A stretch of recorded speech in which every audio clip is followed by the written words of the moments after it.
আসসালামু আলাইকুম রহমতুল্লাহি ওয়া বারাকাতুহু। আপনাদের ম্যাথ প্লাস ক্লাসে সবাইকে অভিনন্দন। আজকে আমরা ষষ্ঠ শ্রেণীর ৬৫ পৃষ্ঠার ৫ নং অঙ্কটি নিয়ে আলোচনা করব। প্রথমেই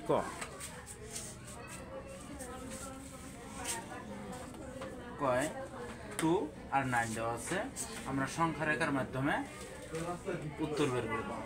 সংখ্যা রেখা দিয়েছি, সংখ্যা রেখায় আমাদের প্লাস 2 এবং 9 আমাদের কি চিহ্ন নেই, অতএব এগুলো আমাদের প্লাস মনে করতে হবে, ধনাত্মক।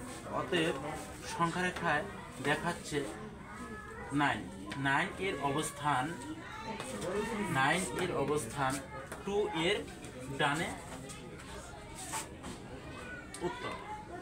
খতে দেওয়া আছে -3 এবং -8 সংখ্যা রেখায় আমরা প্রকাশ করতেছি, অতএব সংখ্যা রেখায় দেখাচ্ছে 3 -3 এর অবস্থান -8 এর ডানে।